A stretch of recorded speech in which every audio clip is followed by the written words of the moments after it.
حج کرتا ہے وہ کسی اور کا حج نہیں کرتا. اللہ نے یہ جملہ بھیج کر بتایا جو ایک دفعہ علی کا ہو جاتا ہے پھر وہ مولوی کا نہیں ہوتا، پھر وہ مولوی کا نہیں ہوتا. اگر کوئی شیعہ ماں کی جھولی میں پیدا ہو کر شیعہ گھرانے کا فرد ہو کر علی کے مقابلے میں ملا کو لے آئے تو جان لینا وہ کبھی علی کا تھا ہی نہیں، وہ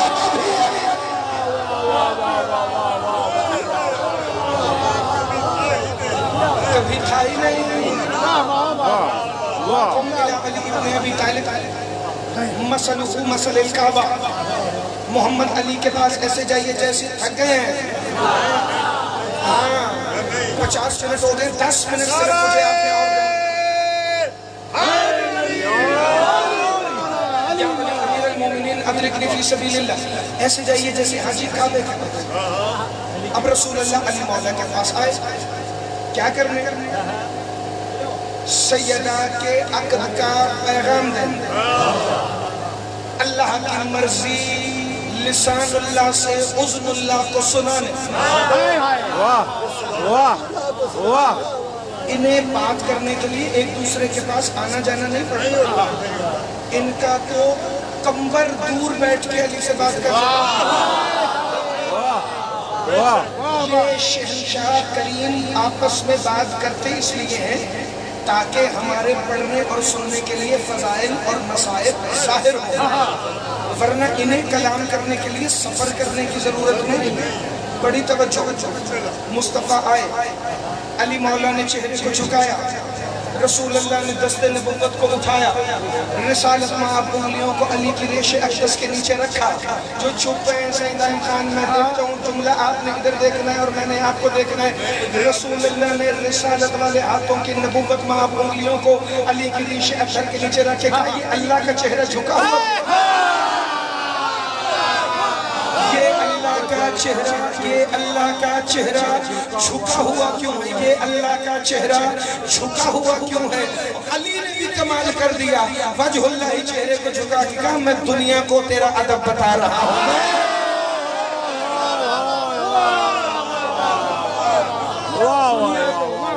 دنیا کو یا رسول آپ کا ادب سکھا رہا ہوں، میں بتا رہا ہوں کہ جس کے سامنے وجہ اللہ بھی جھکا ہو اسے محمد کہتے ہیں. اب وہ ولی چاہتا ہے کہ میں ولی تجھ ولی سے یہ کہوں کہ مالکہ ولایت سے عقد کرے. جو فکرہ میں نے کہنا ہے نا وہ میں نے ایسے نہیں کہنا، وہ تب کہنا ہے جب آپ سارے آخر تک مسکرا رہے ہوں. وہ ولی چاہتا ہے میں ولی تجھ ولی کو کہوں کہ مالکہ ملک ولایت سے آپ کا عقد ہوگا. لیکن یا رسول اللہ مرضی تو سیدہ کی ہوگی نا. محمد کہتے ہیں اسی لیے تو میں تیرے پاس آیا ہوں تاکہ دنیا کو بتاؤں انما ولیکم اللہ ورسولہ والذین آمنوا الذین یقیمون الصلاۃ ویؤتون الزکاۃ وهم راکعون. اللہ ولی، محمد ولی، علی ولی، تینوں ولی جس کی مرضی کے انتظار میں کھڑے رہے اسے زہرا کہتے ہیں. تینوں ولی جس کی مرضی کے انتظار اسے سیدہ کونین کہتے ہیں. تینوں ولی جس کی مرضی کے انتظار میں ٹھہرے رہے، رکے رہے، اس مالکہ مملکت توحید و عصمت و ولایت کا نام سیدہ ام الحسنین ہے. بات طے ہو گئی، سیدہ نے ہاں کر دی، زہرہ ستارے نے اتر کے مبارکباد دے دی.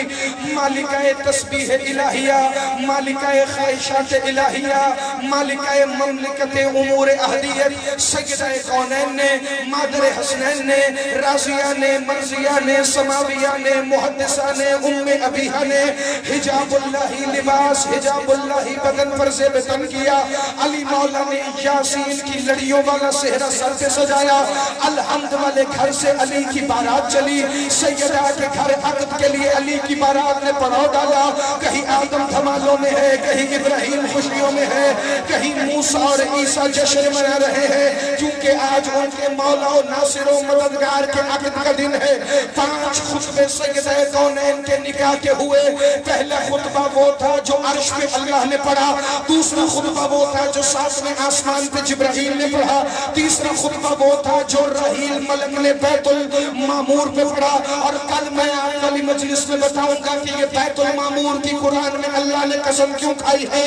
چوتھا خطبہ وہ تھا جو مدینے میں محمد نے پڑھا، پانچواں خطبہ وہ تھا جو علی نے خود اپنے ہی نکاح کا پڑھا، جو علی نے خود اپنے ہی نکاح کا پڑھا۔ جب اللہ نے پہلا خطبہ پڑھا تو پہلا خطبہ ہی سب سے مختصر خطبہ تھا، نہ مجھے عقد پورا پڑھنا ہے نہ مجھے سارے خطبات پڑھنے ہیں، فکرہ ایک ہے اور میں مجلس کا آخری فکرہ دینے لگا ہوں۔ جو یادگار ترین ابھی تک فکرے تمہاری ذہنوں میں، وہ شاید صحیح آپ کے پیچھے میں جتنے مانوی بیٹھے ہیں اگر محفوظ ہیں تو پھر فکرہ سننا۔ اللہ نے عرش پہ بیٹھ کے کہا جبرائیل جو ہی مجھ اللہ کا خطبہ ختم ہو تو تم خطبہ شروع کرنا، جو ہی تمہارا خطبہ ختم ہو تو رحیل خطبہ شروع کرے، اور جو ہی رحیل کا خطبہ ختم ہوگا نیچے پہلے محمد زمین پر خطبہ پڑھیں گے، پھر علی اپنے ہی عقد کا خود خطبہ پڑھیں گے۔ اب علی محمد دیکھ رہے ہیں عرش کی جانب، عرش پر اپنی ہی تصویر کو مصطفیٰ اور مرتضیٰ نے دیکھا، پھر پردے کے پیچھے سے علی کے لہجے میں اللہ کی آواز آئی، بسم اللہ الرحمن الرحیم، الحمد ردائی والعظمت کبریائی وخلق کلہم عبیدی و امائی زوجت فاطمہ علی جن صفتی اشہد ملائکتی ملائکتی۔ اللہ نے نکاح کا خطبہ یہی 4 لفظوں کا پڑھا، بسم اللہ الرحمن الرحیم، الحمد ردائی، الحمد میری چادر کا نام ہے، الحمد میری چادر کا نام ہے، والعظمت و کبریائی، اور میری عظمت میری کبریائی ہے، وخلق کلہم عبیدی و امائی، جتنی مخلوق ہیں یا وہ میرے نوکر ہیں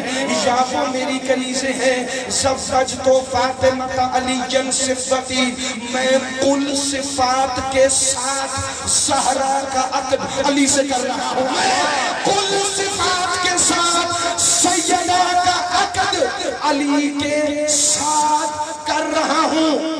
اشہد ملائکتی، ملائکہ تم گواہ ہو جاؤ، ملائکہ تم گواہ ہو جاؤ۔ شبی سائنس 2 فکرے ہیں، پہلے ایک کہوں پھر دوسرا کہوں تو القمر اور اللیل کا آپس میں ملنا تمہارے ذہن میں واضح ہو جائے۔ اللہ نے کیا کہا؟ خلق کلہم عبیدی و امائی، جتنی مخلوق ہے یا میرے بندے ہیں یا میری کنیزیں ہیں، زوجت فاطمہ علی جن، میں سیدہ کا عقد کر رہا ہوں علی سے، یعنی اللہ بتا رہا ہے مخلوق اور ہے، یہ اور ہے، مخلوق اور ہے، اور پیچھے جو اب تک ہاتھ نہیں اٹھا سکے مخلوق اور ہے۔ ماتمیوں سے مخاطب ہو کر محمد علی میرا فکرہ پڑھنے لگا ہے، ماتمیوں مجلسوں میں جایا کرو، چونکہ جب تک معرفت بلند نہ ہو ماتم کا وہ لطف نہیں آتا، جو فضائل میں معرفت بلند ہوگی اتنا ماتم کرنے کا لطف اور عقیدت تمہارا بڑھتا چلا جائے گا۔ مخلوق اور ہے، علی اور سیدہ اور ہے، لیکن فضائل تو حسین کی ماں کا خطبے کے پہلے فکرے میں ہی مکمل ہو گیا تھا۔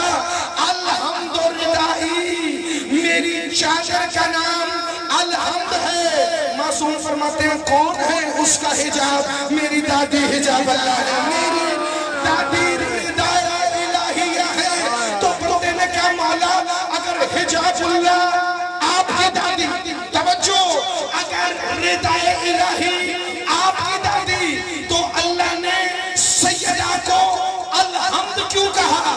الحمد میری رضا ہے، رضا سیدہ ہے۔ پتہ چلا زہرا کا ایک نام الحمد بھی ہے، زہرا کا ایک نام الحمد بھی ہے، حسین کی ماں کا ایک نام الحمد بھی ہے۔ اللہ نے بتایا تم دن میں 5 مرتبہ مصلی پہ آکے مجھے کہو گے الحمدللہ، میں حسین کی ماں کو کہوں گا الحمد ردائی والعظمت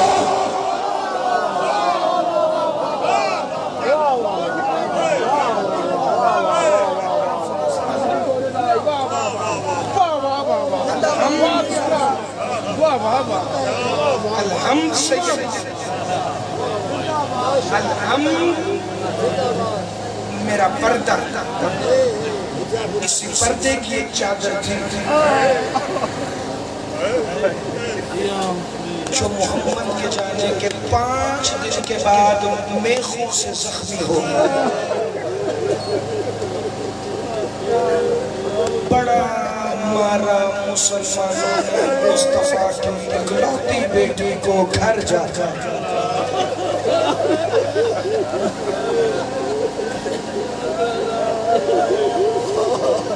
جس کا کوئی بھائی نہیں تھا اسے گھر جا کے مارا، جس کے 18 بھائی تھے اسے بازار مارا۔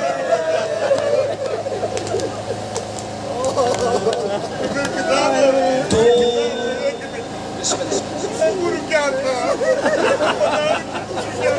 سید عام خان قصور نبی کی بیٹیوں کا کبھی بھی نہیں رہا، حسین کی سکینہ کا کیا قصور ہے جو دہشت گرد جوتوں سمیت اس کی زری کے پاس بندوقیں لے؟ علی کی بیٹی کا کیا قصور؟ تم شام کو نیا جنت البقیع بنانے کے ارادے میں ہو، لیکن یاد رکھنا ابو الفضل العباس کا پہرا بھی موجود، مولا خود اپنی بہن کی زری کی حفاظت فرمائے، اپنی معصومہ کی زری کی حفاظت فرمائے۔ مولا ہمارے پاس پیش کرنے کے لیے آنسوؤں کے سوا کچھ نہیں۔ مولا ہم اتنے بے بس و لاچار ہیں کہ صرف الاجل کی صدا بلند کر سکتے ہیں۔ مولا ہم تو اپنے وقت میں سے اتنا وقت بھی نکال نہیں سکتے کہ ہم گھر کی چھت پر جا کر ہفتے میں ایک دفعہ زمانے کے امام کو کہیں اللہم کل ولیک الحجت ابن الحسن۔ مولا یہ آنسو ہمارا ہدیہ ہے، انہیں مولا غازی اپنی ماں زہرا کا صدقہ قبول فرمانا۔ آج کی یہ صفِ عزا جو میر صاحبان نے آپ کی پاک ماں کو رونے کے لیے بچھائی ہے، اسی کو ہماری بخشش کا وسیلہ قرار دینا۔ عزادارو، 2 مستورات ایسی ہیں جن کے سامنے کرسیوں پر باپ کے قاتل ہنستے رہے، اور یہی فکرہ ہے جو میں نے آج کی مجلس کا دل بنا کے پڑھ دیا۔ پہلی ہے محمد کی بیٹی زہرا، باپ کے قاتل کرسی پہ بیٹھ کے ہنستے رہے۔ دوسری ہے حسین کی بیٹی سکینہ، باپ کے قاتل شراب پیتے رہے، وہ رو کے کہتی تھی ہمارا قصور کیا؟ سیدہ فی سبیل اللہ۔ میں اپنے دل کی کیفیت اگر تمہیں بتاؤں نا تو یکم جماعت الثانی سے لے کے آج تک 2 درجن کے قریب مجلسوں میں، ہر مجلس میں سیدہ کے دکھ پڑھ کے اب اندر جگر میں وہ طاقت نہیں، لیکن پتہ نہیں ایک جملہ ایسا پڑھ لیا ہے کہ اب اندر سے کوئی چیز کہتی ہے کہ زہرا کے مصائب بار بار پڑھو۔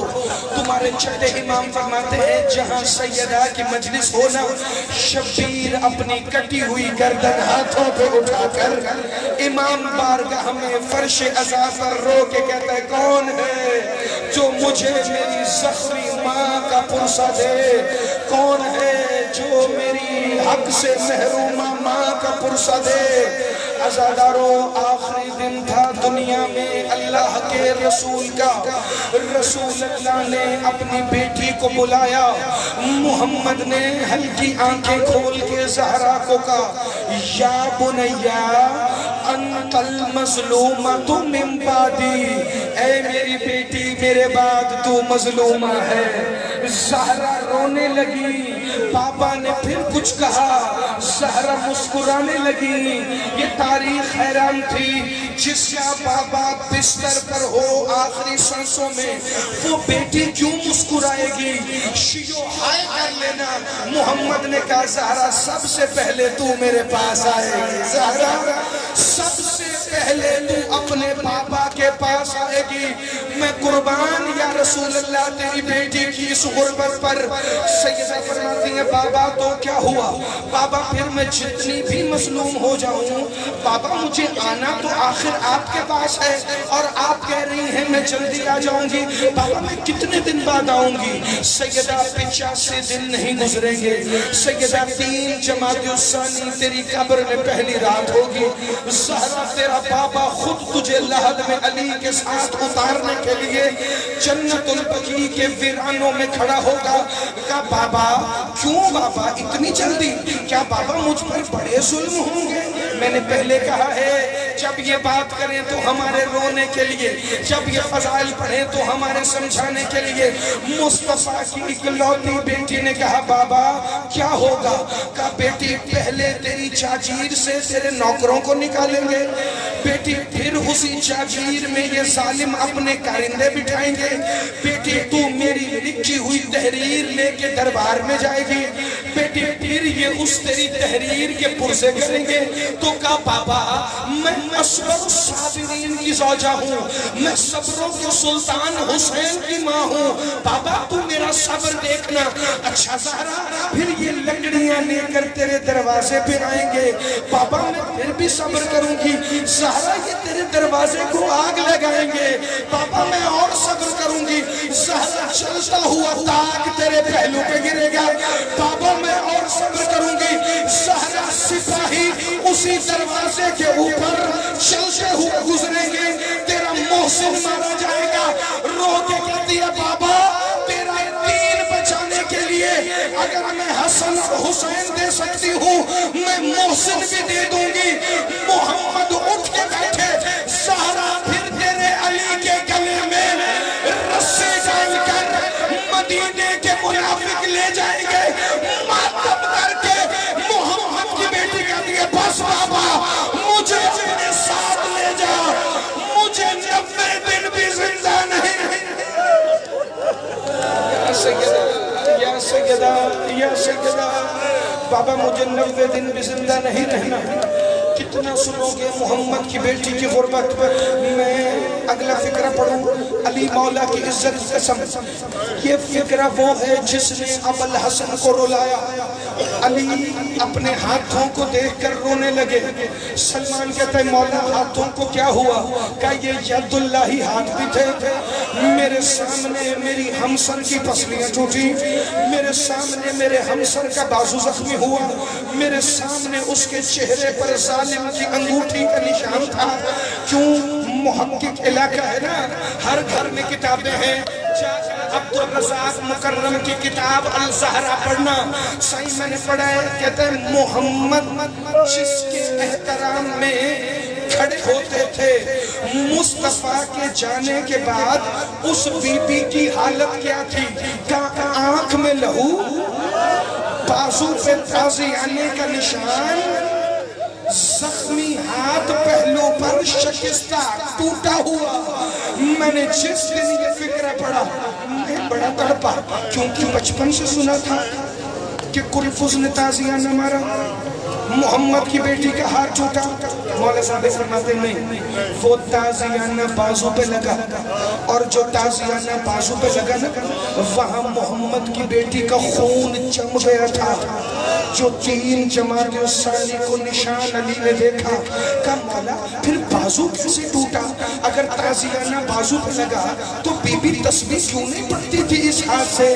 کہا جب علی کے گلے میں رسی آئی نا، محمد کی بیٹی نے علی کی ابا کا دامن تھاما، ایک ظالم نے تلوار گھما کر اتنی زور کی تلوار کا دستہ مارا، رو کے کہتی یا علی میرے غازی کو بتانا میرا بازو انہوں نے تو۔ یا سیدہ جو جلوسے میں شامل ہونے آئے ہیں، میں مصائب شروع کر چکا ہوں، 2 جملوں کی تمہیں رحمت دینے لگا ہوں۔ اِنَّا لِلَّهِ وَإِنَّا إِلَيْهِ رَاجِعُونَ۔ جب یہ آیت کسی جنازے پر پڑھو، اپنے کسی نقصان پر پڑھو، تو میرے مصائب پڑے ہوئے کا یہ میر صاحب ایک فکرہ یاد رکھنا، زہرا کا جنازہ اتنی خاموشی سے اٹھا کہ حسین اِنَّا لِلَّهِ بھی اونچی آواز سے نہیں پڑھ سکے۔ یہ ماں کے زخمی جنازے پر حسین رو کے کہہ رہے تھے، اماں کلمنی قبل ان تستع قلبی واموت کالحسین، اماں مجھ سے کلام کر ورنہ تیرے حسین کا دل پھٹ جائے گا۔ زہرا کے جنازے سے آواز آئی، حسین ہر کوئی روئے مگر حسین تو نہ رونا، کیونکہ حسین تجھے 70 لاشوں پر اکیلے رونا ہے۔ حسین آج میرا دکھ بانٹنے کے لیے تو ہے، لیکن کل تیرا دکھ بانٹنے کے لیے کربلا کے صحرا میں صرف ایک بہن ہوگی جو 70 قدموں پر سر پہ قرآن رکھ کر رو رو کے کہے گی نہ مارو۔ میری ماں نے چکیاں پیس کے پالا تھا، ماتم پہ آ گئے ہو تو فکر رکھو۔ حسین ماں کے جنازے پہ کہتے ہیں، اماں میں وہ وقت کیسے بھول جاؤں، اماں میں دیکھ رہا تھا آگ لگنے سے پہلے یہ بیٹے کی جنازے پر گفتگو ہے۔ اور اگلا فکرہ تم اجازت دو تو میں کھڑا ہو کر پڑھوں، کیونکہ پرسا ہے پرسا، نہ ذاکر بن کے نہ خطیب بن کے، امام حسین کا عزادار بن کے۔ میر صاحب نہ میں نے کبھی فضائل پڑھنے میں بخل کیا، نہ میں نے کبھی مصائب پڑھنے پہ، بس عزادار حسین کی ماں کے سامنے جب پیش ہونا، گواہی دے دینا کہ یہ ہمارے ساتھ مل کر مجلس میں پرسا کیا کرتا تھا۔ حسین فرماتے ہیں میں وہ دن کیسے بھولوں جب میری ماں کے دروازے پر آگ لگی۔ ایک منٹ میرے بزرگوں کو بٹھائیے گا، جب میری ماں کے دروازے پر آگ لگی، پتہ ہے نا جب آگ جلائی جائے، گاؤں دیہاتوں کے لوگ بیٹھے ہو، آگ جلنے سے پہلے دھواں اٹھتا ہے، دھواں دروازے کے نیچے سے نکلا، بطول کی حویلی میں بھرنے لگا، زینب علی کے دامن سے لپٹ گئی، رو کے کہتی ہے بابا آپ نے تو کہا تھا میرے گھر میں دھواں شام غریبہ میں آئے گا، یہ کون سا دھواں ہے، زینب کو کچھ نظر نہیں۔ یا سیدہ یا سیدہ یا سیدہ یا سیدہ یا علی یہ کون سا دھواں ہے، مجھے کچھ نظر نہیں آ رہا، میں بچپن سے سنتا آیا، تم نے بھی سنا۔ سیدہ نے جلتا ہوا دروازہ گرا، چونکہ دروازے کو آگ لگی تھی۔ زہرا کے گھر کے دروازے کے تھے 2 طاق۔ میں نے آج تک سندھ پنجاب کے پورے 10 سال کی خطابت میں یہ فکرہ اتنی تفصیل سے نہیں پڑھا جتنا آج پڑھ رہا ہوں۔ یہ 2 طاق تھے بطول کی حویلی کے۔ دروازہ عرب کا رواج آج بھی ہے، دروازوں کے پیچھے ایک دیوار بنائی جاتی تھی تاکہ اگر دروازہ کھلا رہ جائے تو گھر میں بے پردگی نہ ہو۔ آگے دروازہ تھا، پیچھے دیوار تھی۔ چلتے ہوئے دروازے کے پاس اکیلی حسین کی ماں محسن کو اٹھا کے کھڑی تھی۔ باہر سے بے غیرتوں نے اتنا حملہ کیا، دیوار اور دروازے کے درمیان محمد کی بیٹی کی چیخیں پورا مدینہ سن رہا تھا۔